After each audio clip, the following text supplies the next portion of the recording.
Hi friends, ఈరోజు E4 chicken ఎలా చేయాలో చూసేయండి ఫ్రెండ్స్. ముందు మనం చికెన్ క్లీన్ చేసుకున్న తర్వాత ఉప్పు, పసుపు, కారం, అల్లం వెల్లుల్లి పేస్టు, నిమ్మరసం వేసేసుకొని బాగా కలిపేసుకోవాలి ఫ్రెండ్స్.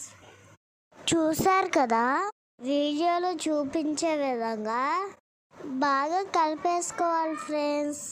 అలా అంతా చికెన్ ముక్కలకే పట్టేయాలి ఫ్రెండ్స్. ఆ తర్వాత మిక్సీ జార్లో చీజ్ వేసుకొని, ఆ తర్వాత 2 స్పూన్స్ వెజ్ మైనస్ వేసుకొని కొంచెం పంచదార కూడా వేసేసుకోవాలి ఫ్రెండ్స్. వేసేసుకున్న తర్వాత మిక్సీ పట్టేసుకోవాలి ఫ్రెండ్స్.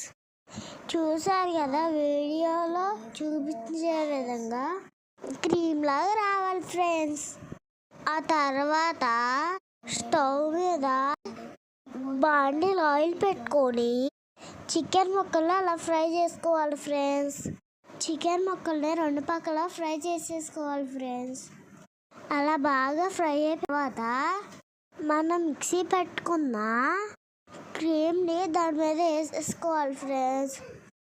వేసేసుకున్న తర్వాత పైన కొంచెం కొత్తిమీర వేసుకోవాలి ఫ్రెండ్స్. చూడండి ఫ్రెండ్స్, కొత్తిమీర వేసిన తర్వాత మళ్ళీ కొంచెం క్రీమ్ పైన వేసేసుకోవాలి ఫ్రెండ్స్. అలా వేసేసిన తర్వాత 2 మినిట్స్ స్టవ్ మీద ఉంచేసి తర్వాత ప్లేట్లో తీసుకోవాలి ఫ్రెండ్స్. టేస్ట్ అయితే సూపర్గా ఉంది ఫ్రెండ్స్. వీడియో నచ్చితే లైక్ చేసి సబ్స్క్రైబ్ చేయండి ఫ్రెండ్స్. సబ్స్క్రైబ్ చేయడం మాత్రం మర్చిపోవద్దు ఫ్రెండ్స్. Okay, bye.